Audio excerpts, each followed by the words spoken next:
በአንድም በሌላ ምክንያት ዜጎች መዳረሻቸው ፍርድ ቤት ሊሆን ይችላል። ዛሬ ያልሰራንለት ያልጮህንለት ፍርድ ቤት ነገ አያገለግለን። ስነ ምግባሩን ጠብቆ እስከሰራ ድረስ አንድ ዳኛ ያቅሙን ነው ሊሰራ የሚችለው። ስለዚህ ፐርፌክት እንዲሆን አይጠበቅም። ከጥብቅና ወደ ዳኝነት በመምጣቴ ብዙ የጠቀመኝ ነገር ነበር። ምክንያቱም ከውጪ የፍርድ ቤቱን ክፍተት በደንብ አውቄው ነው የገባሁት። ጠበቃ ስንሆን ግን የምንወክለው ሰው ስላለ እስካመንበትና ያዋጣል ብለን ያን ጉዳይ እስከያዘን ድረስ በተከራካሪያችን ወይም በተቃራኒው ተከራካሪ በኩል የሚነሳው ጉዳይ ወይም የሚነሳው ክርክር ቢያሳምነን እንኳን ትክክል ነው ልንል የምንችልበት ሙያችንም የሚፈቅደው ነገር ስለሌለ ማለት ነው። ያለን ፍርድ ቤት ይሄው ነው። ይሄው የሀገራችን ፍርድ ቤት ነው። ስለዚህ ስለለቀቅ ነው ወይም ስላለንበት ሳይሆን ባለንበት ስፍራ ሁሉ ፍርድ ቤቶቻችን እንዲጠናከሩ ልንጥር ይገባል። ዳኛ የፈለኩትን ነገር ማድረግ እችላለሁ ወይም ደግሞ ዳኛ ማለት ቁጡ፣ ዳኛ ማለት ከሰው የተገለለ፣ ዳኛ ማለት ወረቀት ብቻ ላይ የተቀመጠን ህግና ማስረጃና ክስና መልስ አይቶ ብቻ የሚወስን ሳይሆን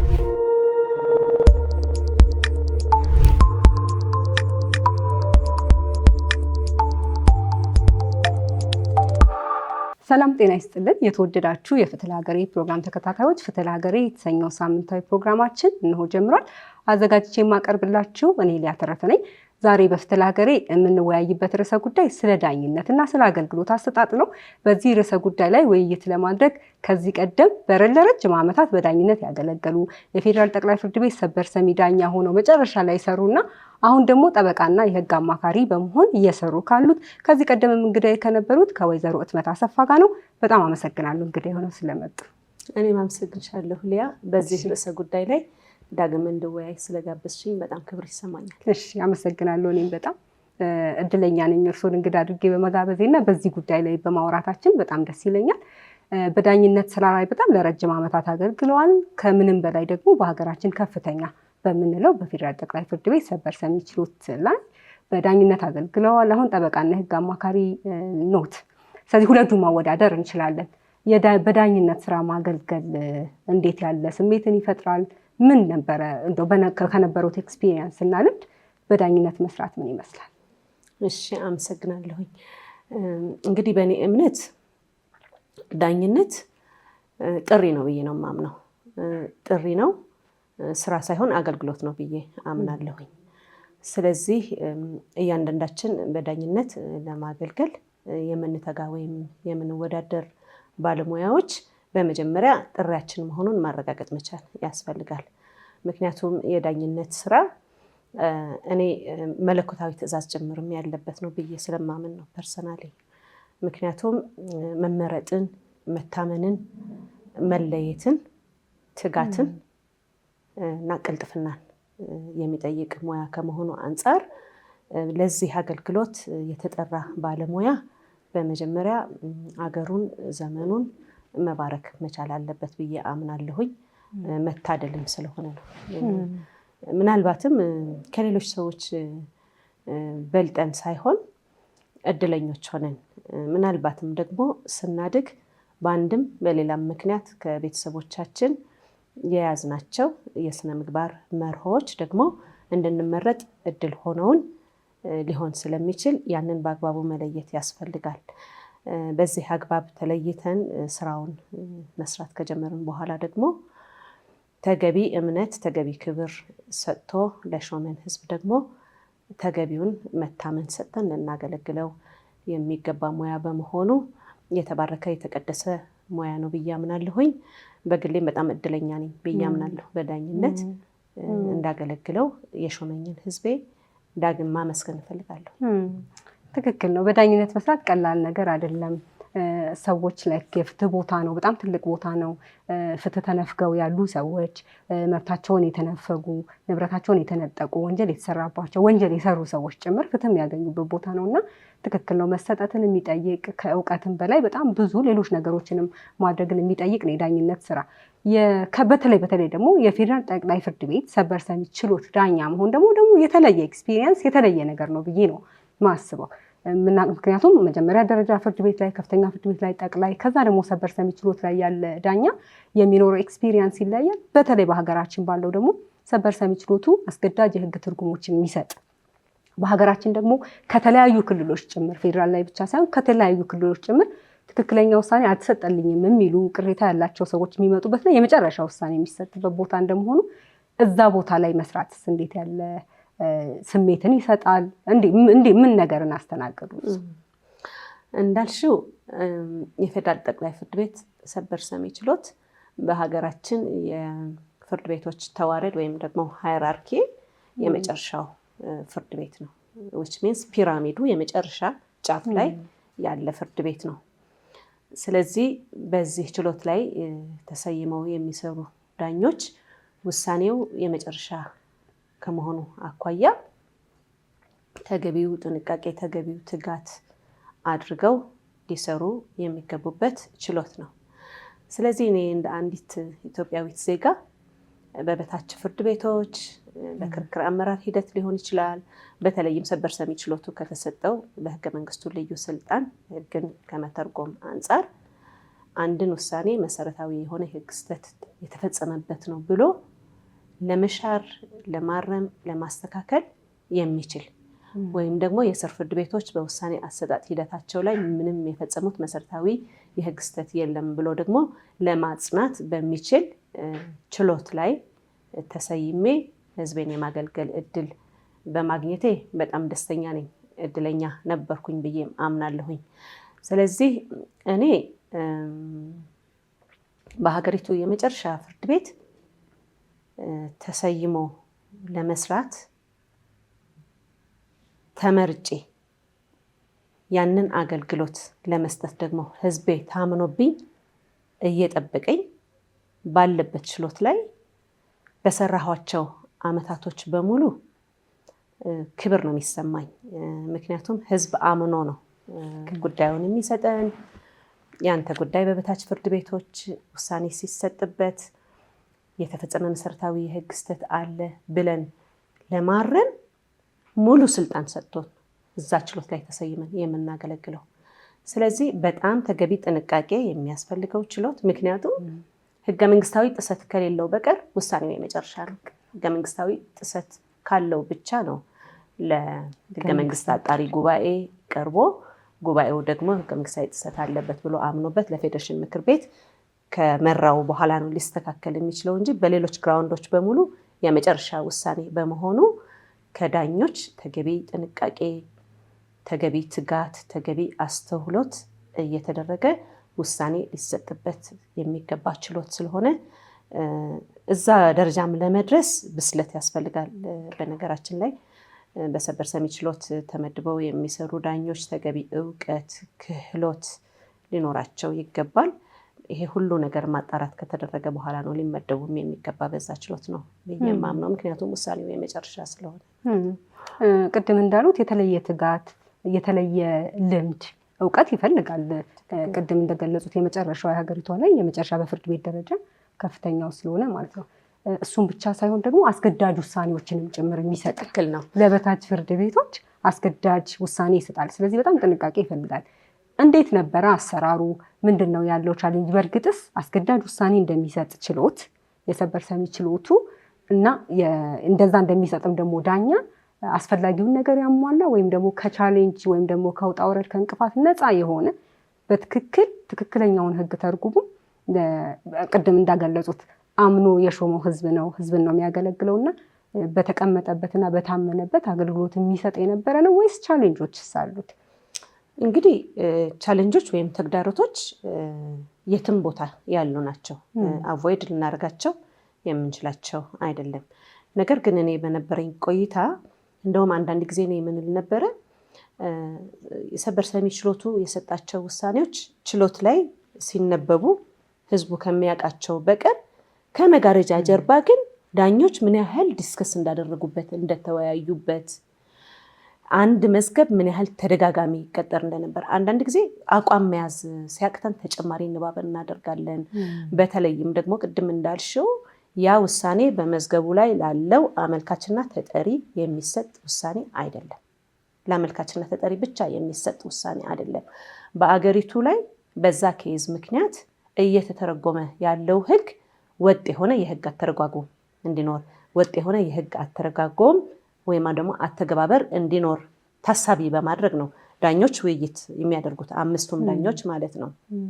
ስለዚህ ጊዜ ወስዶ ማንበብ ይፈልጋል።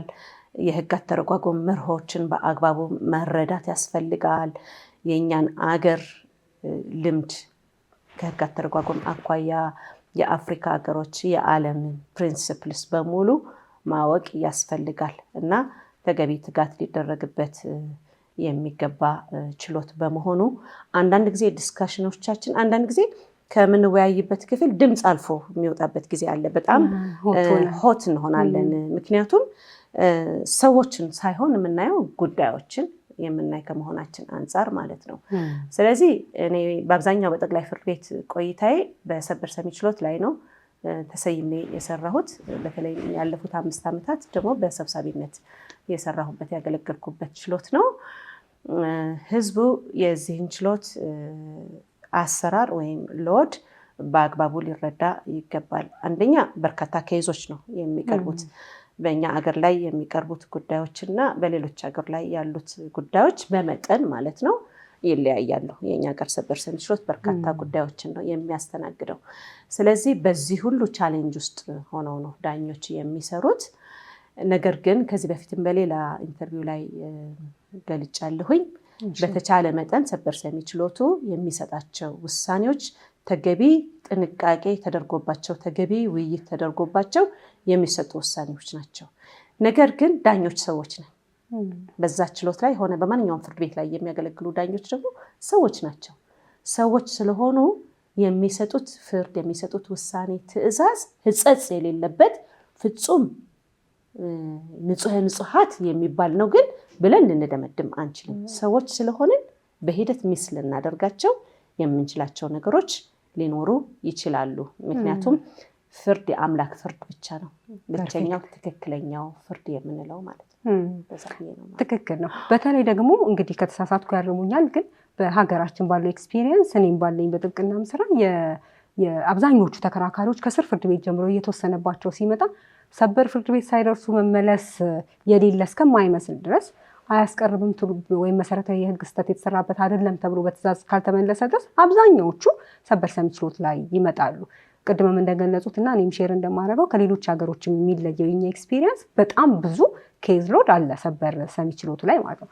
ስለዚህ ከዳኞች የቁጥር ብዛት አንጻርና ከሚመጣው መዝገብ አንጻርም ስንመለከተው እያንዳንዱን ፋይል በአግባቡ የሚፈልገውን ጥረትና ጥንቃቄ አድርጎ ለማየትም ጊዜ የሚያስፈልጋል። የሚሰጠውም ደግሞ አንድ ፋይል በምን ያህል ጊዜ ነው መወሰን ያለበት የራሱ አለ።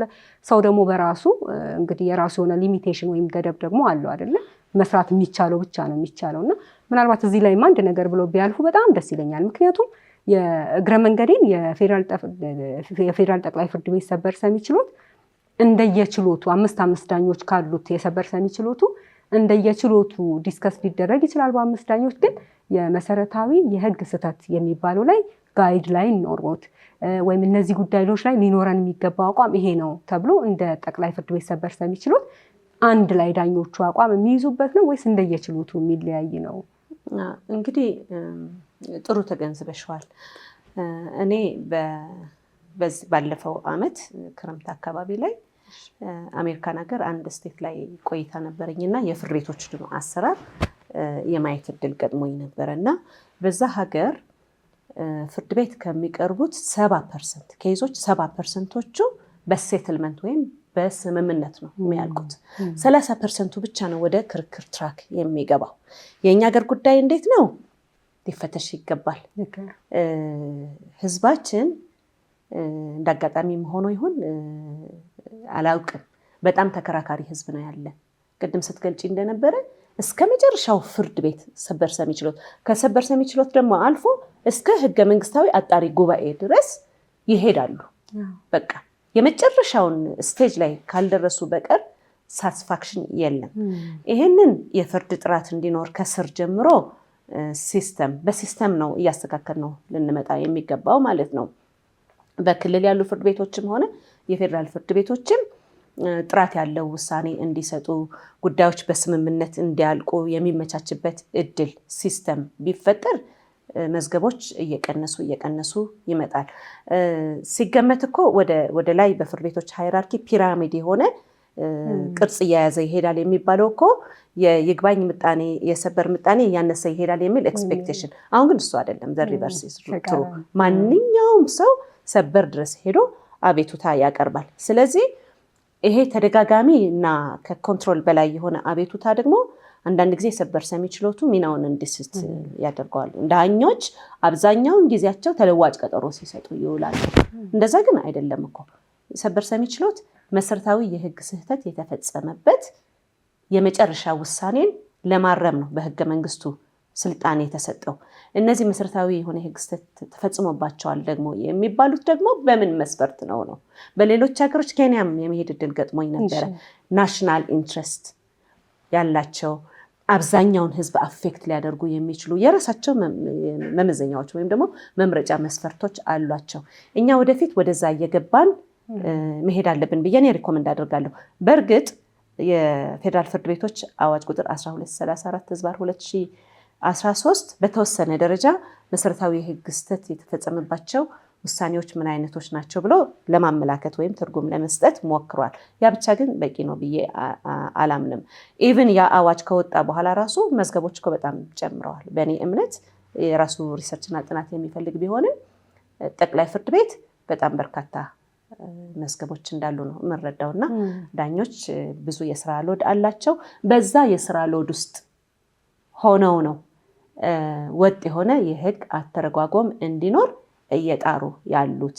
ስለዚህ ሲስተም ሊኖረን ይገባል። የሚሰጠው ውሳኔ ደግሞ ቅድም ስትገልጪ እንደነበረ አስገዳጅ ነው እና እንዳልኩሽ ምንድነው ኬዞች ተገቢው ዲስከሽን ይደረግባቸዋል፣ ተገቢው ውይይት ይደረግባቸዋል። የቀረበው ግን በጣም ኮምፕሊኬትድ ኬዝ ከሆነ ትርጉም ለመስጠት ደግሞ በምንችልበት የዝግጅት መጠን ላይ እንዳልሆንና ተጨማሪ ንባብ ተጨማሪ ውይይት ማድረግ አስፈላጊ ነው ብሎ ካመነ ሰበር ሰሚ ችሎቱ ድጋሚ እንደገና ቀጥሮ ተለዋጭ ቀጠሮ ያኔ ነው ተለዋጭ ቀጠሮ እንሰጣለን። አልደረሰልንም የምንለው እኛ ለምን እንዳልደረሰልን እናውቃለን። ተለዋጭ ቀጠሮ ሰጥቶ ደግሞ በድጋሚ በሚደረገው ውይይትና የሪፈረንስ ማቴሪያሎች ንባብ መሰረት በተረዳነው መጠን አቋም እንይዛለን፣ ውሳኔው ይጻፋል ነው። ሌላው እኔ ህዝቡን በደንብ ሊያውቀው ይገባል ብዬ የማምነው የሰበር ሰሚ ችሎት ውሳኔዎች መዝገቡ የደረሰው ዳኛ ይጽፈዋል፣ በመሰረታዊነት ይጽፈዋል ወይም ትጽፈዋለች። ነገር ግን ውሳኔው እንደገና በአምስቱም ዳኞች ደግሞ ዞሮ ይነበባል። መጨመር ያለበት ሀሳብ ካለ ይጨመራል፣ አላግባብ የገባ ሀሳብ ካለ ይገባል፣ መቆረጥ ያለበት ሀሳብ ካለ ይቆረጣል። ትችቱ ደግሞ ያን ያህል አርኪ ካልሆነ ደግሞ የህግ ትችቱ ምክንያቱም የሚታተም አስገዳጅ የሆነ ውሳኔ ስለሆነ ደግሞ ይጨመራል። በተቻለ መጠን ጥራት ያለው ውሳኔ ለመስራት ችሎቱ ይሞክር እንደነበረ ነው በግሌ የማስታውሰው። ግን ትልቁ ተግዳሮት ቅድም ተግዳሮት ስላልሽኝ ነው ኬዝ ሎድ ነው። የመዝገቦች መደራረብ በጣም በርካታ መዝገቦች በመሆናቸው ዳኞች በአንድ ወር ውስጥ ያንን ሁሉ መዝገብ ተወያይተው ጽፈው ተናበው ለማድረስ በጣም ተጨናንቀው ነው የሚሰሩትና ለዚህም እንግዲህ በሂደት ፍርድ ቤቱ እንደ ፍርድ ቤት የፍርድ ቤቱ አመራሮች እንደ አመራሮች መፍትሄ ሊያስቡበት ይገባል ብዬ ነው የማምነው። የዳኝነት ስራና ለፍርድ ቤቶች እንደተቋም በጣም ልዩ ትኩረት ሊሰጠው ይገባል ብዬ አስባለሁ፣ ከሚሰጡት አገልግሎት አንጻር ማለት ነው። በተለይ ደግሞ የሰበር ሰሚ ችሎት ሲሆን ደግሞ ይለያል።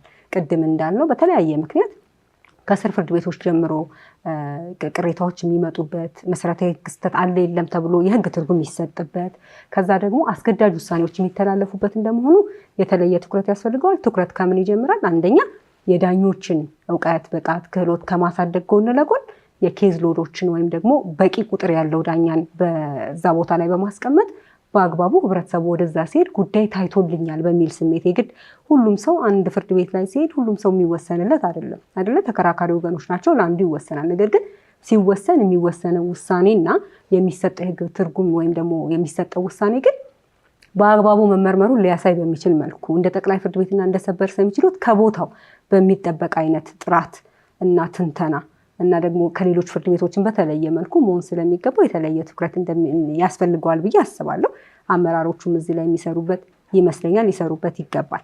የምናወራው ዛሬ ስለ ዳኝነት ስራ ነው። እንግዲህ አሁን ጠበቃ ሆነዋል። ስለዚህ የጥብቅና ስራና የዳኝነት ስራ በጣም የተለያየ እንደሆነ በራሴ ኤክስፒሪየንስ አውቀዋለሁ እና የዳኝነት ስራን መስራት ለፍትህ ለህግ ስርዓቱ ስለሚኖር አመለካከትና ስለሚኖሩት አቋም ዳኛ ሆኖ መስራቱ የራሱ የሆነ አስተዋጽኦ አለ ወይንስ እንደማንኛውም የህግ ባለሙያ ተመሳሳይ በቃ ያደግንበት አስተዳደጋችን ኤክስፒሪየንሳችንና ትምህርታችን ብቻ ነው ወይስ ዳኝነት በተለየ ሰጥቶኛል የሚሉት ልዩ ባህሪም ልንለው እንችላለን?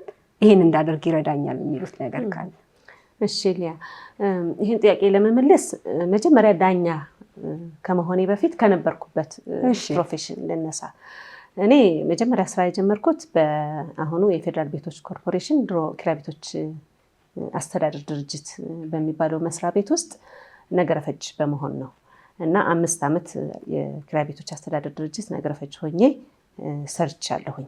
ከዛ በኋላ ደግሞ ለ5 ዓመታት ደግሞ የፌዴራል ፍርድ ቤቶች ጠበቃ ሆኜ ደግሞ ሰርቻለሁኝ እና ከጥብቅና ነው ወደ ዳኝነት የመጣሁት።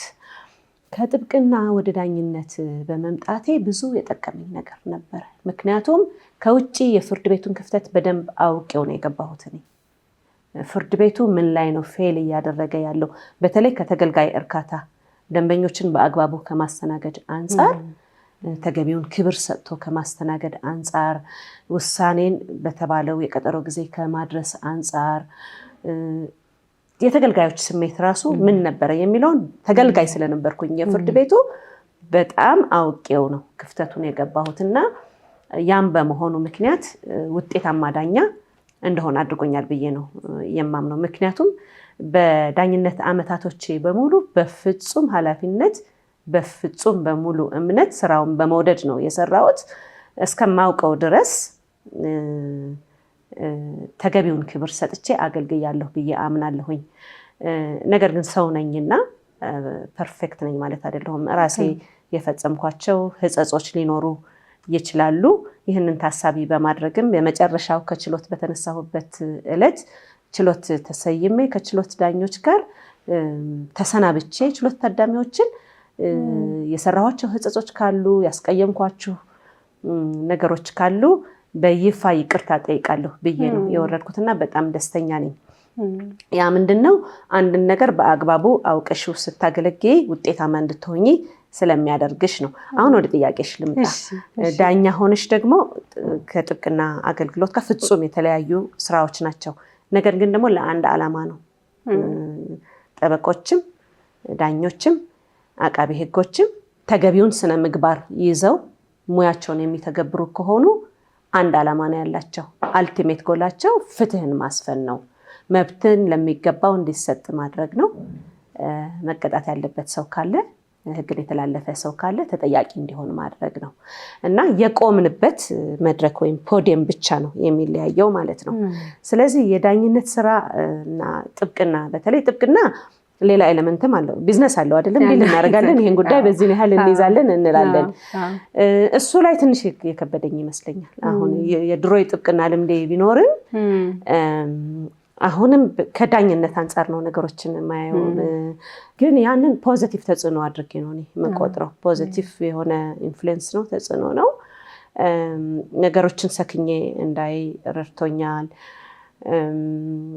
የተሰይሜ ወይም አንድ ደንበኛ ወክዬ የምከራከርበት ጉዳይ በትክክልም ፍትህ ለማስፈን የታሰበ በትክክልም እየተጠየቀ ያለ መብት ነው ወይ የሚለው ፕሮአክቲቭ ሆኜ እንዳይ እኔንም ጓደኞቼንም ረድቶናል ብዬ አምናለሁኝ። ተገቢ ጥንቃቄ ሬስፖንሲብል እንድትሆኝ። በነገራችን ላይ ዳኛ የሆነ ሰው ቅድም ጥሪ ነው ብዬሽ ነበረ፣ መመረጥ ነው ብዬሽ ነበረ እና ያ የዳኝነት ስብዕና ፐርሰናሊቲ የምትይዡ መቼም ካንቺ ውስጥ የሚወጣ አይደለም።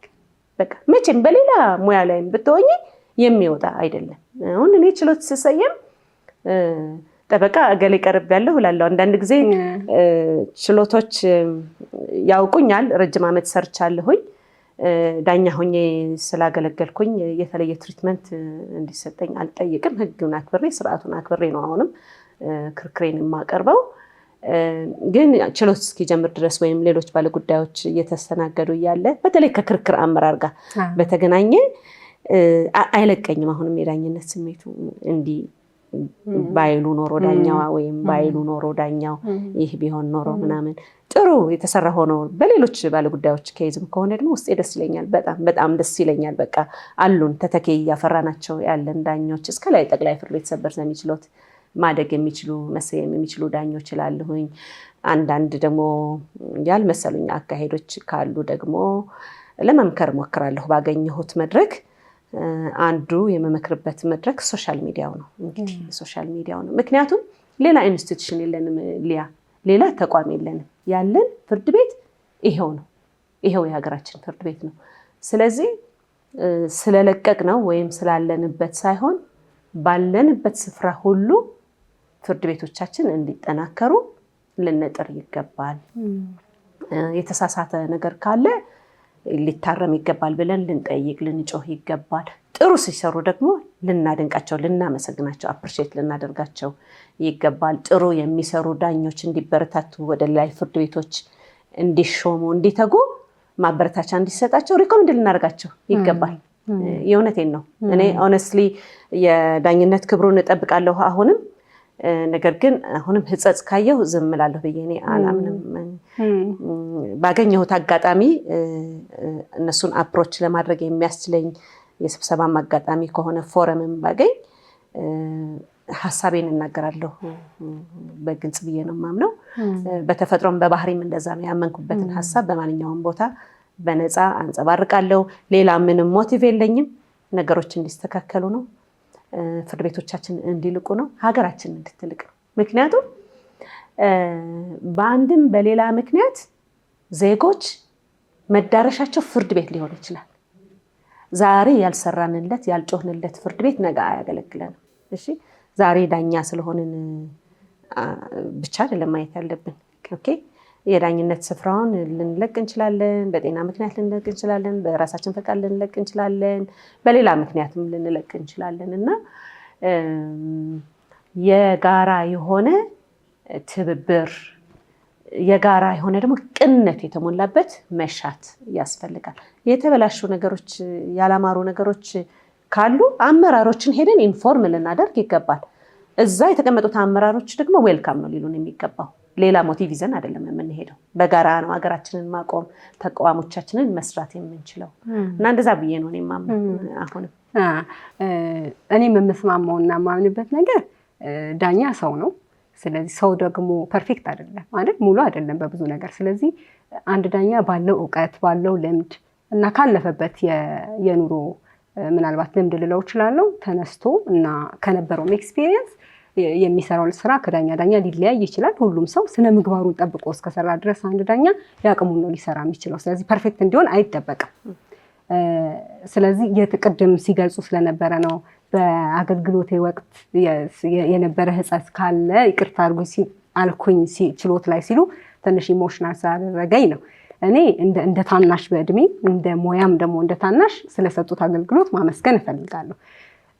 የዳኝነት ስራ ቀላል አይደለም። የዳኝነትን ስራ በታማኝነት በቅንነት ስነ ምግባርን ጠብቆ መስራት ደግሞ በጣም ከሚጠበቅ ነገር መርህ ቢሆንም እንደዛ አገልግሎን ያለፉትን ደግሞ እናመሰግናለን ማለት እንፈልጋለን። ምክንያቱም እንደ ዜጋ ሀገር ከአንድ ዳኛ በጣም ብዙ ትጠቀማለች፣ ይህንን ያሟላ ዳኛ ከሆነ ማለት ነው። ስለዚህ በራሶትም ሊኮሩ ይገባል።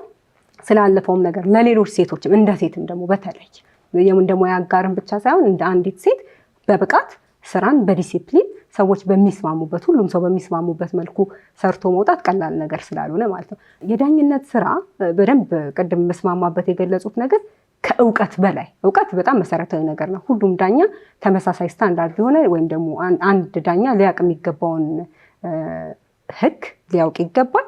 ልምድም ሊኖረው ይገባል። ከዛም በተጨማሪ ደግሞ እንደሚመደብበት ልዩ ልዩ ችሎቶች ደግሞ ለችሎቱ የተለየ እውቀት ሊኖረው እንደሚገባ አምናለሁ። ከእውቀት በላይ ግን ዳኝነት የሚጠይቀው በጣም ብዙ ነገር አለ ብዬ አስባለሁ። ስለዚህ አንድ ዳኛ ጥሩ ዳኛ ለመባል ወይም ደግሞ ቅድም እንዳሉት ፐርፌክት ባይኖርም ግን በጣም ጥሩ ዳኛ ነው ለመባል ከእውቀት በተጨማሪ ምን ነገር ሊኖረው ይገባል ብለው ያስባሉ? እሺ፣ ከመጨረሻው ልጀምርልሽ ሊያ። እንግዲህ አንድ ዳኛ ጥሩ ዳኛ ለመባል የመጀመሪያው መሰረታዊ ለዳኝነቱ የሚያበቁት መሰረታዊ የሆኑ እውቀቶች፣ ክህሎቶች ሊኖሩት ይገባል። ዳኛ ሲሾም የሚፈለግበት ሪኳየርመንት አለ። ነገር ግን ከዚህ በላይ ግን ዳኛ ሌሎች ክህሎቶች ሊኖሩት ይገባል። የመጀመሪያው ሰው መሆን መቻል አለበት። ዳኛ ካባ ለብሶ የዳኝነት ወንበር ላይ ስለተሰየመ ብቻ ሰዎችን ዲስሪጋርድ ሊያደርግ አይገባም። ሰው ነው ከፊታችን የሚቆመው፣ የሚያለቅሰው፣ መብት የሚጠይቀው፣ አላግባብ ነው የተከሰስኩት የሚለው፣ ይሄ ንብረት ይገባኛል የሚለው ህዝብ፣ በተለያየ ምክንያት ችሎት ፊት የሚቀርበው ህዝብ ሰው ነው።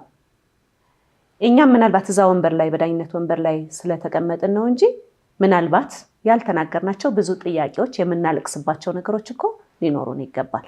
ስለዚህ የመጀመሪያው የህዝቡን ስሜት፣ የህዝቡን ኢሞሽን መረዳት መቻል አለበት። ለምንድን ነው እንደዛ እያለ ያለው ያባሉ ጉዳይ? ያ ተከራካሪ ወገን ለምንድን ነው እያለ የህዝቡን ስሜት ኢሞሽንን የሚያውቅ ዳኛ መሆን መቻል አለበት። ሌላው የራሱንም ኢሞሽን መቆጣጠር የሚችል ዳኛ መሆን። ከስሜት ነፃ መሆን አንችልም። ሰዎች ነን ብዬሽልኝ ቅድም። ዳኞች ሰዎች ናቸው። ስለዚህ ሰዎች የሚሰሟቸው ስሜቶች በሙሉ ይሰሟቸዋል።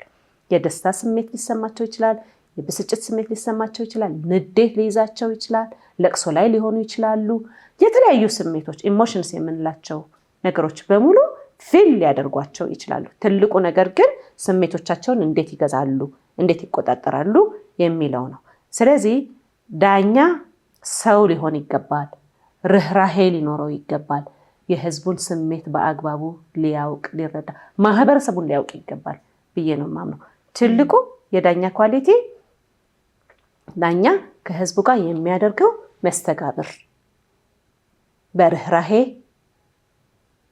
በጨዋነት ላይ የተመሰረተ መሆን መቻል አለበት እላለሁኝ። ጠበቃ ስንሆን ግን የምንወክለው ሰው ስላለ እስካመንበትና ያዋጣል ብለን ያን ጉዳይ እስከያዘን ድረስ በተከራካሪያችን ወይም በተቃራኒው ተከራካሪ በኩል የሚነሳው ጉዳይ ወይም የሚነሳው ክርክር ቢያሳምነን እንኳን ትክክል ነው ልንል የምንችልበት ሙያችንም የሚፈቅደው ነገር ስለሌለ ማለት ነው። አቃቢ ህጎች ጋር ሲሆን ይለያል፣ የወንጀል ጉዳዮች ላይ ስፔሻሊ ማለት ነው። ስለዚህ እነዚህ ነገሮች ሊጋጩ ይችላሉ። ፈታኝ ይመስለኛል። ግን ዳኞችን መረዳት ያለባቸው ብዬ ነው የማስበው። ቅድም እንዳሉት ዳኛ ሰው ነው፣ ርህራሄ ያስፈልገዋል፣ ህብረተሰቡን መረዳት ያስፈልገዋል የተባለውን ነጥብ አንድ ጠበቃ ተከራካሪውን ወክሎ ወይም ደግሞ ደንበኛውን ወክሎ ሲቆም ሁልጊዜ ለጠበቃው ለክርክሩ ወይም ደግሞ ለክሱ ለመልሱ ያዳላል ማለት እንዳልሆነ፣ ስራ ስለሆነ እንደ ሰው መከበር እንዳለበት ግን ለዳኞች እንዲያስተላልፉልን መልእክት ስላለ እሱን እንዲያዝ ነው።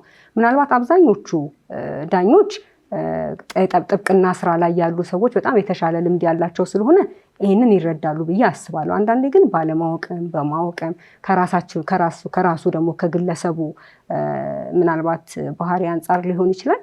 አንዳንዴ ለጠበቃ የማይገባ አይነት ጠበቃ ስለሆነ አይደለም ይህንን እያልኩኝ ያለሁት፣ ወይም ለተከራካሪ የማይገባ ብሎ ይሻላል እንደ ሰው እንደዚህ አይነት ባህሪዎች የሚያሳዩ ዳኞች ስላሉ ቅድም ሼር ሲያደርጉን የነበረው ልምድ እንደዚህ አይነት አቋም ላይ ወይም ደግሞ እንደ ዳኛ የፈለግኩትን ነገር ማድረግ እችላለሁ፣ ወይም ደግሞ ዳኛ ማለት ቁጡ፣ ዳኛ ማለት ከሰው የተገለለ፣ ዳኛ ማለት ወረቀት ብቻ ላይ የተቀመጠን ህግና ማስረጃና ክስና መልስ አይቶ ብቻ የሚወስን ሳይሆን ዲብዳውን ደግሞ ስለ ሰውየው ምን እያለ ነው የሚለውንም መረዳት አንድ የሚጠበቅበት ኳሊቲ ስለሆነ እሱን ኢንፋሲስ ለመስጠት ነው። አሁን ይሄንን ካልን እንግዲህ ዳኛ ሩሩ መሆን አለበት፣ ማህበረሰቡን መረዳት አለበት ስንል ደግሞ ከህግ ውጭ ደግሞ መሆን አለበት ማለት አይደለም። አንዳንዴ ምክንያታዊ የሆነ ውሳኔ እንዲሰጥ ህግን መሰረት ያደረገ ብቻ ውሳኔ እንዲሰጥ ስናደርግ ማስረጃውና እውነቱ ሊለያይ ይችላል አይደል? እንደዛ ተጋጭቶ ቦታ አያውቅም።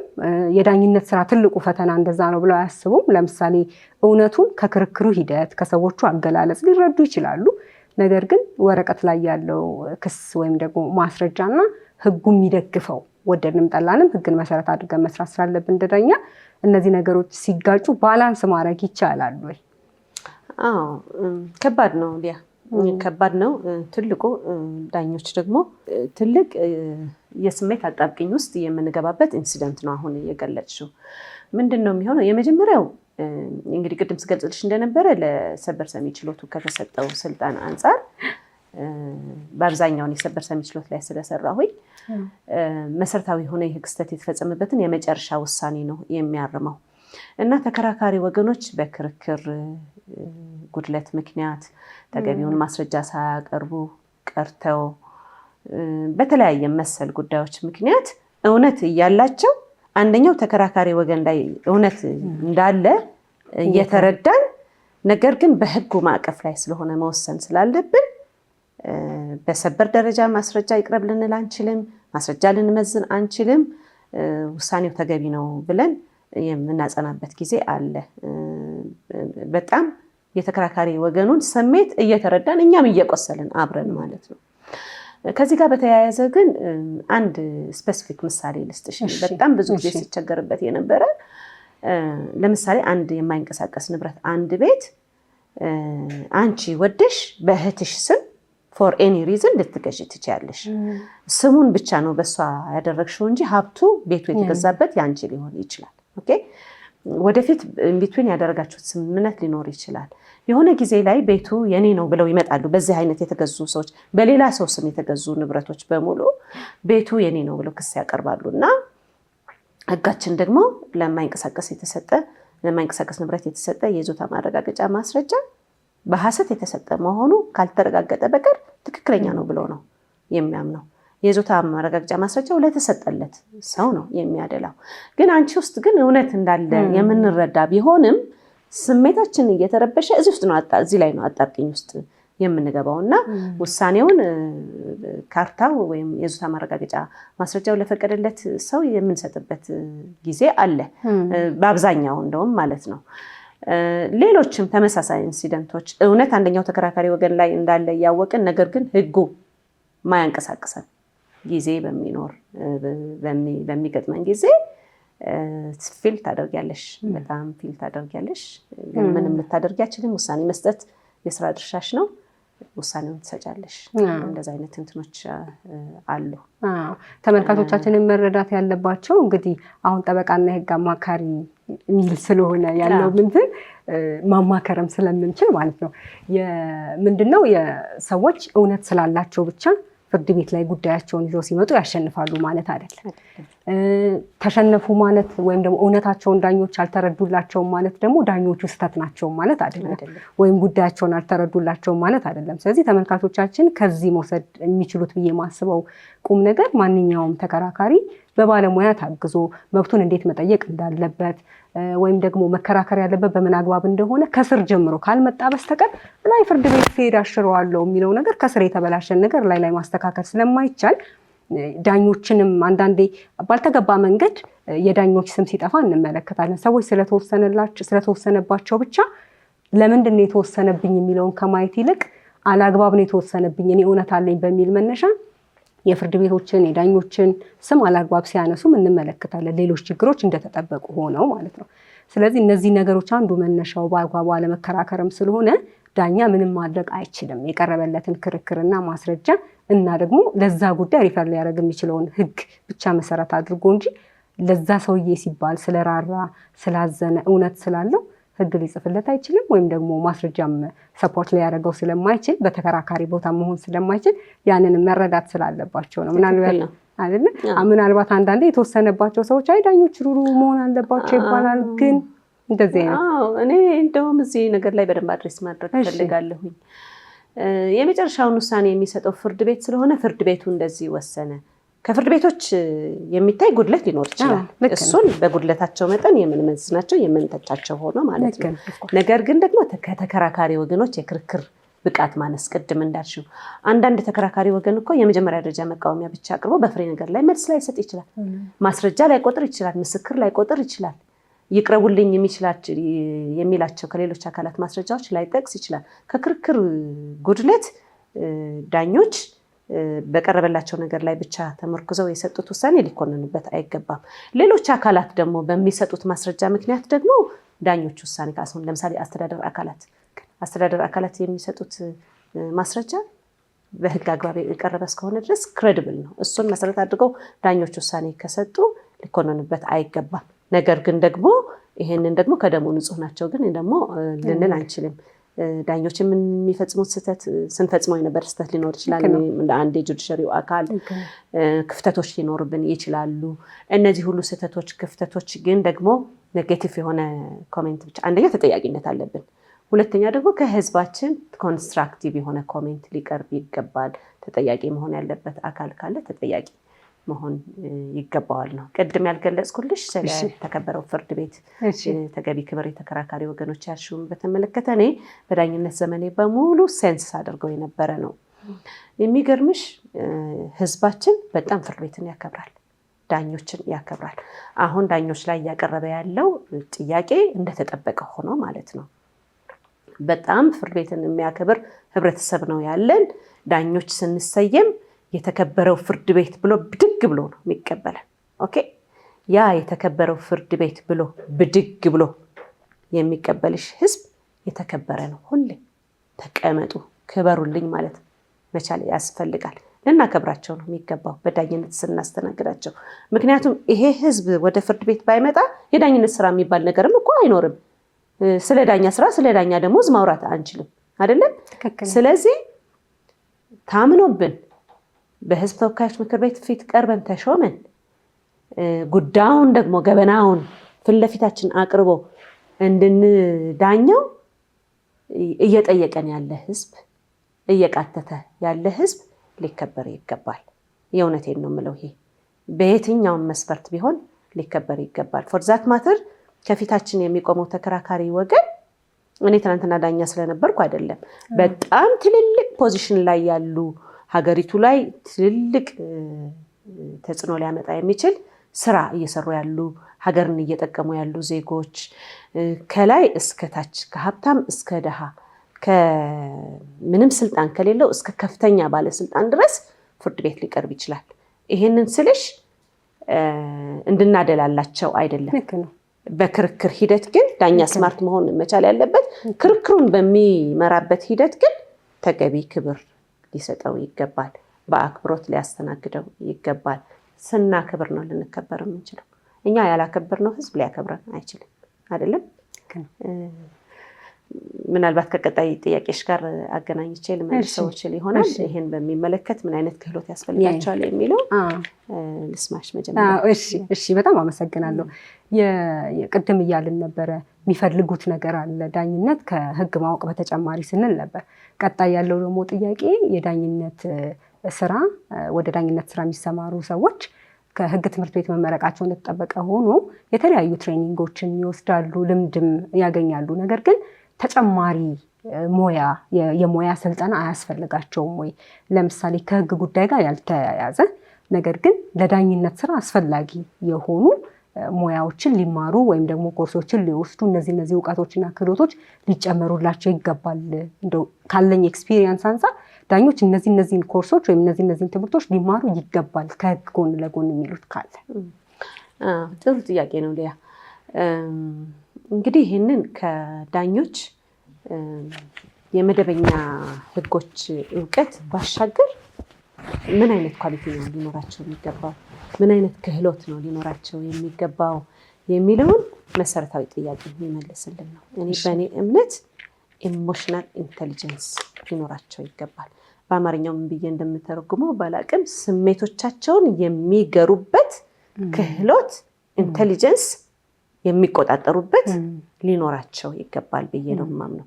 አሁን በጣም ብዙ ሩቲን ስራዎች አድካሚ ስለሆነ የዳኝነት ስራ መዝገብ በማገላበጥ ብቻ ሰፊ ጊዜ ነው የሚወስዱት እስኪደክማቸው ድረስ ዳኞች ማለት ነው። ጊዜዎቻቸው በአብዛኞቹ እኔም ዳኛም እያለሁኝ መደበኛ ህጎች ላይ ማተኮር ላይ ብቻ ሊሆን ይችላል። ነገር ግን የመጀመሪያው ተደጋጋሚ ስልጠና ሊሰጥ የሚገባ መሆኑ ምንም የሚያጠያይቅ አይደለም። ዳኛ ደግሞ ራሱን ማድረቅ መቻል አለበት። ራሱን ሁልጊዜ አፕዴት እያደረገ መሄድ መቻል አለበት። እኔ ምንድን ነው ያለኝ ኳሊቲ፣ የተሻለ ልዩ ኳሊቲ ያለኝ ምንድን ነው፣ ጉድለቴ ደግሞ ምንድን ነው ብሎ ጉድለቱን አውቆ ራሱን ሊሞላ ይገባል። አሁን እኮ በጣም ቀላል ነው። ዓለም በእጃችን በስልካችን ላይ ነው ያለችው አይደለም? ጉግል እያደረግን ማንኛውም ነገር ማንበብ፣ ማየት፣ ራሳችንን ማብቃት ማድረቅ እንችላለን። እና ከዚህ አንጻር እኔ ወደ 3 መሰረታዊ ፈላስፎች ወስድሻለሁ ሊያ። በጣም ነው የምወዳቸው። እኔ በዳኝነት ዘመኔም በደንብ የነሱን አስተምህሮት ስከተለው የነበረ ውጤታማ ዳኛ ሆኜ ደግሞ እንድጠናቀቅ በሰላም ወደ ህዝቤ እንድቀላቀል ያስቻሉኝ ፈላስፎች ናቸው።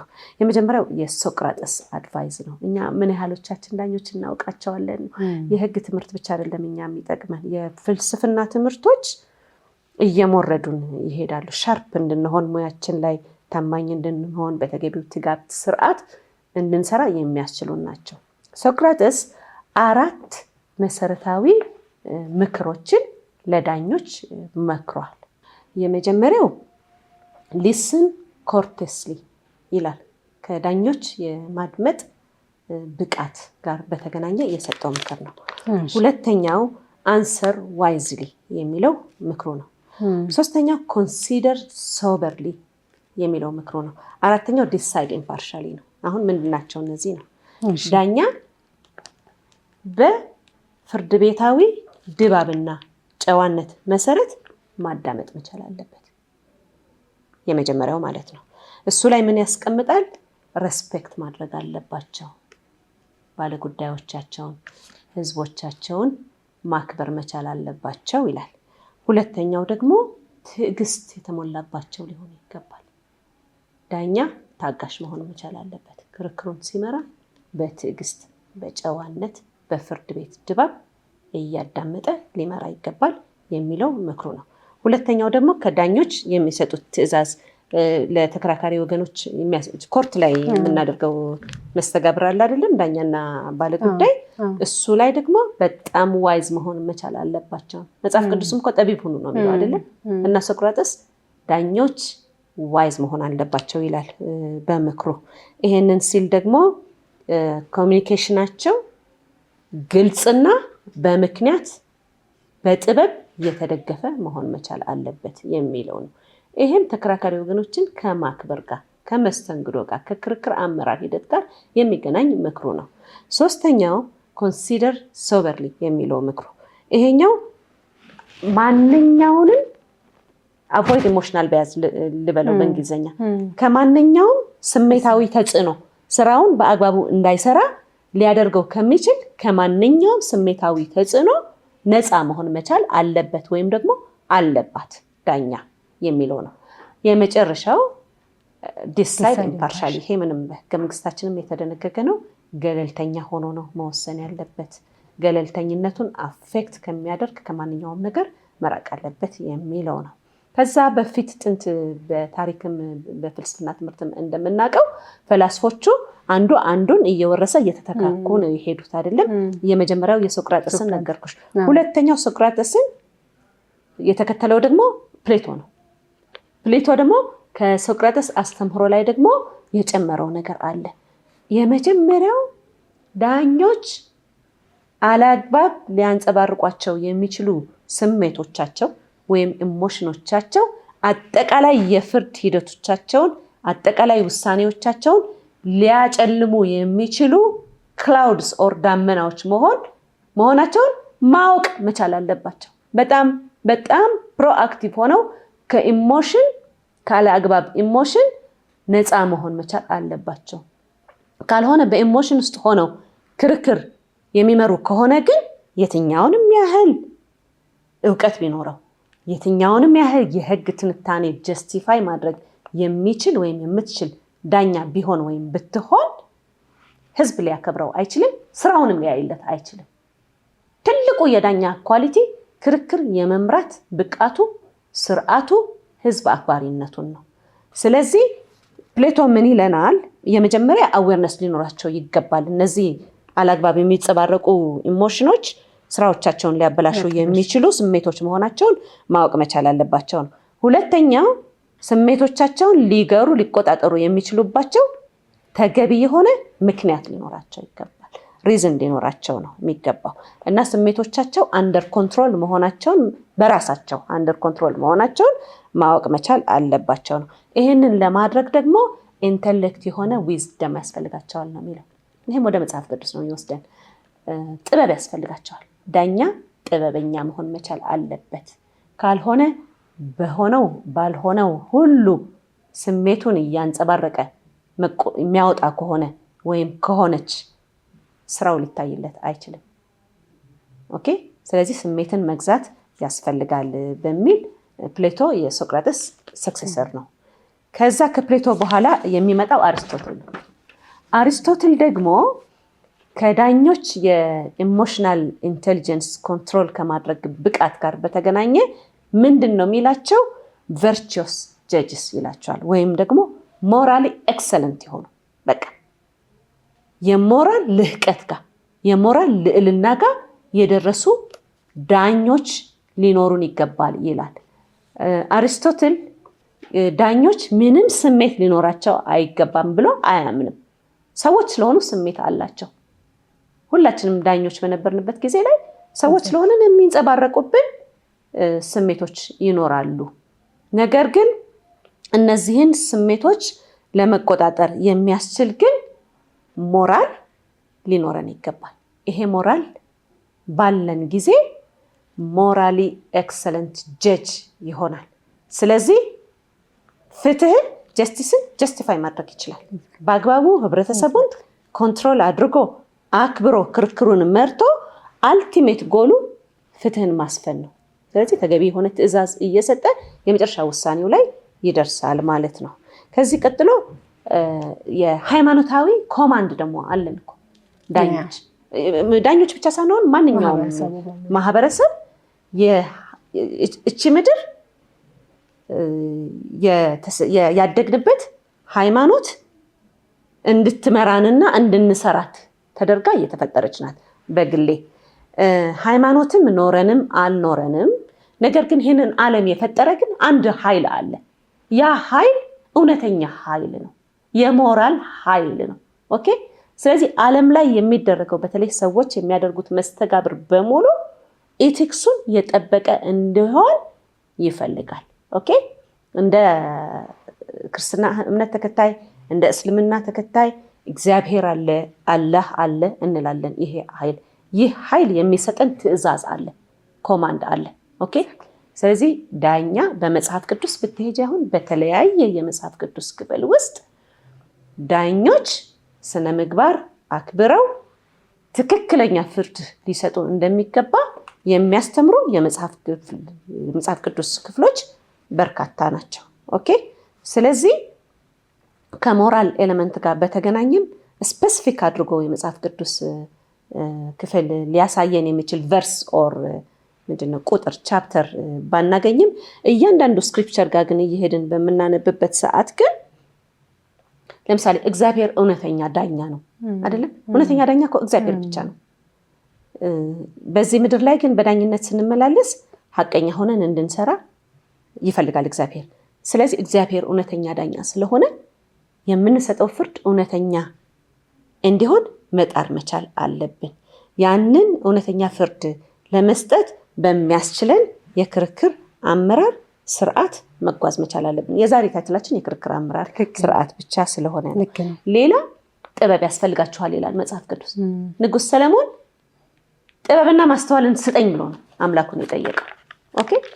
በዳኝነት በምንሾም ሰዓት ጥሪያችን መሆኑ እንደተጠበቀ ሆኖ ግን ዘወትር ልንቃትት፣ ልንማልድ፣ ልንጸልይ ይገባል። እግዚአብሔር ሆይ ጥበብና ማስተዋልን ስጠኝ፣ ትክክለኛ ፍርድ ስጪ ብለህ ስለሾምከኝ ይህን ትክክለኛ ፍርድ ለመስጠት የሚያስችለኝን ጥበብና ማስተዋል ስጠኝ ብለን አምላካችንን ልንጠይቅ ይገባል። እኔ አንዳንድ ጊዜ የኔን ኤክስፒሪየንስ ለመናገር በተለይ በጣም ኮምፕሊኬትድ ኬዞች ከገጠሙን መዝገቡን የቤቴ ይዤ አምላኬ ሆይ እዚህ መዝገብ ላይ የተደበቀ ታሪክ ግለጥልኝ ብዬ ነው ምጸልየው። በቃ እንዳስተውል፣ ነገሮችን እንዳስተውል እርዳኝ፣ ጥበብህን ስጠኝ ብዬ እጸልያለሁኝ። ይህንን ልምምድ የሚያደርጉ በርካታ ዳኞች ሊኖሩ ይችላሉ ብዬ እገምታለሁ። ባይ ዘ ዌይ በጣም ጥሩ የክርክር አመራር ስርዓት የሚመሩ በርካታ ዳኞች አሉ። ነገር ግን ደግሞ ምንም ድና የማናደርጋቸው ክፍተቶች አሉ። ስለዚህ እኛ አልቲሜት ጎላችን እነዚህ ክፍተቶች እንዲታረሙ ነው። ምክንያቱም ሃይባይ ከሌለ የሚያርቅ ኧረ ተው የሚል ህብረተሰብ ከሌለ ያ ዳኛ ወይም ያቺ ዳኛ ትክክለኛ ትራክ ላይ እንዳለች ራሷን እየቆጠረች ወይም ትክክለኛ ትራክ ላይ እንዳለ ራሱን እየቆጠረ ሊሄድ ስለሚችል ልንታረም ይገባል። የመጨረሻው በህዝብ ተወካዮች ምክር ቤት ፊት የገባነው ቃለ መሐላ አለ። ዳኞች ስንሾም እኮ እኔ እገሌ በዛሬው ዕለት በህዝብ ተወካዮች ፊት ቀርቤ ዳኛ ሆኜ ስሾም ህዝቤን በቅንነት፣ በታማኝነት፣ በታታሪነት እንዲሁም ህግና ስርዓትን አክብሬ ለማገልገል ቃል እገባለሁ ብለን ነው አይደለም ቃል የገባነው። ህግና ስርዓት ደግሞ እኔ በግሌ ከክርክር አመራር ስርዓት ጋር አገናኘዋለሁ። በቃ ህዝባችንን ልናስተናግድ የሚገባው በተገቢው ህግና ስርዓት በአክብሮት ተገቢውን ፍቅር እየሰጠን በተገቢው ትህትና መሆን መቻል አለበት ብዬ አምናለሁ። በጣም አመሰግናለሁ።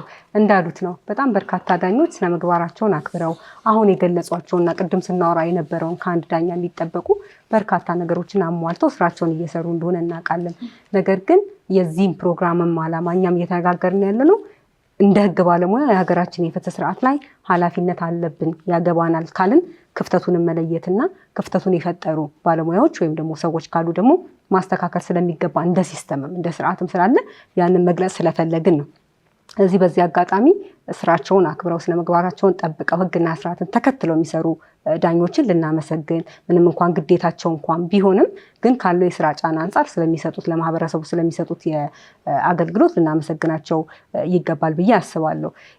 የመጨረሻ ጥያቄ ላድርግ። በጣም በርካታ ነገሮችን ነካክተናል፣ ግን እንደው በአጭሩ ብለውልኝ እንዲያልፉ አዲስ የሚመጡ ዳኛ መሆን የሚፈልጉ ሰዎች ልጆች፣ ወጣቶች ይኖራሉ። አንደኛ ሎስኩል ያሉ ሊሆን ይችላል፣ ገና ደግሞ ተማሪዎች የሆኑ ከእንደገና ደግሞ አዲስ ወደ ዳኝነት የሚሾሙ ሰዎች ይኖራሉ። ለነሱ በጣም በአጭሩ ማስተላለፍ የሚፈልጉት መልእክት ካለና ከዛ በተጨማሪ ደግሞ ፍርድ ቤቶቻችን እና ዳኞቻችን ማህበረሰቡን የሚረዱ አድርጎ ለመስራት ያመች ዘንድ ለፍርድ ቤት አመራሮችም እንደ ስርዓት ደግሞ ለፍትህ ስርዓቱ ይሄንን ማድረግ አለባቸው የሚሉት ካለ በአጭሩ መልእክት ያስተላልፉልንና እንጨርስ። እሺ ሊያ፣ እንግዲህ ወደ ዳኝነት ስርዓቱ ወደፊት ለሚቀላቀሉ ወጣቶች ማስተላለፍ የምፈልገው መልእክት የመጀመሪያው ዳኝነት ጥሪያቸው መሆኑን ማረጋገጥ መቻል አለባቸው። ዳኝነት መጀመሪያ ላይ ስገልጽልሽ ዝም ብለሽ እንደማንኛውም ፕሮፌሽን ስራ ተቀጥረሽ ደሞዝ ለማግኘት የምትቀጠሪው ስራ አይደለም፣ አገልግሎት መሆኑን ማመን መቻል አለባቸው። ዳኝነት አገልግሎት ነው ስል ደግሞ ቀላል አገልግሎት አይደለም፣ 24 ሰዓት ሊሰራ የሚችል አገልግሎት መሆኑን። ስለዚህ ተገቢው የሆነ ኮሚትመንት ለህዝባቸው ለመወጣት የተዘጋጁ መሆኑን መጀመሪያ ማረጋገጥ መቻል አለባቸው። በነገራችን ላይ በዚህ ኮሚትመንት ለማገልገል መመረጥ መታደል ነው። ህዝብን ለማገልገል መመረጥ ትልቅ እድል ነው። ኦኬ። ስለዚህ እድሉ እንዲሰጥሽ የመጀመሪያ ካሁኑ ራሳቸውን ሼፕ እያደረጉ ሊቆዩ ይገባል። ራሳቸውን እየቀረጹ ሊገቡ ይገባል። የዳኝነት ኳሊቲ ምንድን ነው የሚያስፈልገው የሚለው ካሁኑ ራሳቸውን እንደ ዳኛ እየቆጠሩ እየቀረጹት ሊመጡ ይገባል ብዬ አምናለሁኝ። ሌላው የዳኝነት ስነ ምግባር መርሆችን በአግባቡ አውቀዋቸው ሊቆዩ ይገባል። ምክንያቱም ዳኛ ከሆንሽ በኋላ አይደለም ተነግሮሽ የስነ ምግባር መርሆችን አክብሪ ልትባይ የሚገባው። ከወዲሁ እየተለማመዱት እያወቁት ሊቆዩ ይገባል። የሚገርምሽ ሊያ፣ እኔ በዳኝነት ባሳለፍኳቸው ኦልሞስት 11 ዓመታት የሆነ ገዳም ውስጥ ቆይቼ እየተፈታሁ ነው የሚመስለኝ። አሁን ኦልሞስት ከሶሻል እንትኔ ጋር የነበረ ግንኙነት ተቋርጦ ነበር ማለት እችላለሁ። የተወሰኑ ሰዎች ናቸው በቤተሰቦቼ፣ የተወሰኑ ዘመዶቼ። ከዛ ውጭ በምኖርበት አካባቢ ከማደርገው የጉርብትና ማህበራዊ ኑሮ ወይም ሶሻል ላይፍ ውጭ ሌላ ግንኙነት አልነበረኝም። ያ ምንድነው? መለየትን ስለሚጠይቅ ነው። በጣም ኤክስተንድድ የሆነ ግንኙነት ውስጥ ከገባሽ ስራውን አፌክት ሊያደርግ ወደሚችል አላስፈላጊ ሪሌሽን ውስጥ ልትገቢ ትችያለሽ። እና ካሁኑ ነው መለየት፣ መታመን፣ መመረጥ የሚሉትን ነገሮች እያወቋቸው እየተለማመዷቸው መቆየት ያለባቸው። ሌላ ወደውት ነው ሊመጡ የሚገቡት። ዳኝነት ወደሽው በፓሽን ልትሰሪው የሚገባ ሙያ ነው። ከህዝብሽ ጋር በደንብ ኤነርጀቲክ ሆነሽ ኢንተርአክት ማድረግ መቻል አለብሽ። በቃ እንዴት አደራችሁ ክቡራን ተከራካሪ ወገኖች፣ የተሰየመው ችሎት ዛሬ እንዴ የተባለው ችሎት ነው። የችሎቱ ዳኞች ገሌ ኮንፊደንስሽን ማሳየት መቻል አለብሽ። ወይም አንድ ዳኛ ብቻ የሚያስችል ከሆነ ደግሞ እገሌ ይባላለሁ፣ ዳኛ እገሌ ይባላለሁ፣ ዛሬ በዛሬው ዕለት እንደዚህ አይነት መዛግብታል። ክሎዝ ግልጽ የሆነ ኢንተራክሽን ከህዝብሽ ጋር ሊኖርሽ ይገባል። ራስሽን ችሎትሽን ተወዳጅ እያደረግሽው መምጣት የምትችይው ማለት ነው። ስለዚህ አሁን ወደፊት የሚመጡ ዳኞች ይሄንን ኢንሲደንት እየተለማመዱት ሊቆዩ ይገባል ብዬ አምናለሁ። ሌላው ዳኞች ህብረተሰቦቻቸውን ማወቅ መቻል አለባቸው። ህብረተሰባችንን ካላወቀ እኔ አሁን አንድ ከኢትዮጵያ ጫፍ ገጠር ላይ የሚመጣ ኢትዮጵያዊ ዜጋ ሳልሰራ ቆይቼ ኬዝ እኔ በስቶብኝ ሊሆን ይችላል መዝገብ አልተሰራም ብዬ ብቀጥረውና የለም እንዴት አልተሰራም ባጭር ቀጠሮ ሊሰራ ሊገባል ብሎ ቢከራከረኝ ልረዳው ነው የሚገባው። ምናልባትም እኮ ተበድሮ ሊመጣ ይችላል። ትራንስፖርት ቤቱን ዘግቶ የመጣ ተከራካሪ ሊሆን ይችላል። እና ማወቅ አለብን ህብረተሰባችንን። ደግሞ ህብረተሰብ ፍርድ ቤት ያከብራል ብዬሻለሁ። በደንብ ነው የሚያውቁት። በነገራችን ላይ አንቀጽ ምናምን መጥቀስ ነው እንጂ የሚቀራቸው እያንዳንዱ ንግግራቸው ጁሪስፕሩደንስ ነው፣ ፍልስፍና ነው። እና ማወቅ አለብን። የምታለቅስ ባለጉዳይ የሚያለቅስ ባለጉዳይ ሊመጣብሽ ይችላል። አግሬሲቭ ሆኖ የሚመጣ ባለጉዳይ ሊመጣብሽ ይችላል። ምን ሆኖ ነው ቤት ውስጥ አንዳንድ ጊዜ እኮ ተናድሽ ስራ አትወጪም እንዴ? እኔ ከቤት አልቀሽ ችሎት የሄድኩበት ጊዜ አለ። ግን እነዛ ስሜቶቻችንን በዚህ ዘግተን ነው ግን ችሎት ላይ መሰየም ያለብን ሰዎች ስለሆነን ማለት ነው። ስሜታችንን መቆጣጠር መቻል ስላለብን እኛ ስሜት እንዳለን ሁሉ ደግሞ ህብረተሰባችን በተለያየ ስሜት ውስጥ ሆኖ ችሎት ሊመጣ ይችላል እና ከኛ ትልቅ ቅድም ኮርቴስሊ ይላል ብዬሻለሁኝ ሶቅራጥስ እና በፍርድ ቤት ድባብ፣ በፍርድ ቤት ለዛ፣ በፍርድ ቤት ትህትና እና ትዕግስት ልናስተናግዳቸው ልንረዳቸው ይገባል፣ ልናዝንላቸው ይገባል። አንድ ያልነገርኩሽ እኔ ሰበር ሰሚ ችሎት ላይ ስንሰራ ካላደረስን መዝገብ በጣም ነው ፊልም እናደርገው፣ ግን ኦቨር ስለሆነ ምንም ልናደርግ አንችልም። ተለዋጭ ቀጠሮ እንሰጣለን። አንዳንዶቹ ባለጉዳዮች ምሳ የሚበሉበት የሌላቸው ባለጉዳዮች ይገጥሙናል እና ችሎት አስተናጋጆችን ጠርተን ካለችን 50 ብር ትሁን 100 ብር 30 ትሁን አዋጥተን አገጫጭተን ምሳ መቢያ ስጫቸው፣ ግን ከዳኞቹ የተላከ ነው እንዳትሏቸው እንላለን። ፊል ስለምናረግ ማለት ነው። እና ይሄንን የሚተገብሩ በርካታ ዳኞች አሉ፣ ምንም ጥያቄ የለውም። እኛ ብቻ እናደርጋለን እያልኩ አይደለም፣ ግን በደንብ ተጠናክሮ ባህል ሆኖ ሊቀጥል ይገባል። በቃ የፍርድ ቤቱ ካልቸር ነው መሆን መቻል አለበት። ከዚህ ውጪ ግን እኔ ክቡራን ዳኞች የተከበራችሁ ናችሁ። በያላችሁበት የዳኝነት ስራ በጣም ከባድ ኃላፊነት መሆኑን ከባድ ሎድ ያለበት መሆኑን ከማንኛውም ሰው በላይ እረዳለሁኝ። ይሄ የተከበረ የሙያ ኃላፊነታችሁ አሁንም በላቀ ትጋት በተገቢው ክብር ልትተገብሩት ይገባል ብዬ አምናለሁ። አመሰግናለሁ። በጣም አመሰግናለሁ። እግዚአብሔር ይስጥልኝ። በጣም ብዙ ጠቃሚ ውይይቶችን ያደረግነው በጣም ጥሩ መልእክት ነው አሁንም ያስተላለፉልን። በጣም አመሰግናለሁ። እግዚአብሔር ይስጥልኝ። ተመልካቾቻችን ከቀድሞ የፌዴራል ጠቅላይ ፍርድ ቤት ሰበር ሰሚ ችሎት ዳኛ ከነበሩት አሁን ጠበቃና የሕግ አማካሪ በመሆን እየሰሩ ካሉት ከወይዘሮ እትመት አሰፋ ጋር ያደረግነው ውይይት ይህንን ይመስል ነበረ። በጣም ጥሩ መልእክት እንደተላለፈ ተስፋ አደርጋለሁ። ሳምንት በሌላ የሕግ ጉዳይ ከሌላ እንግዳ ጋር ጠብቃችኋለሁ። እስከዛው ሰላም።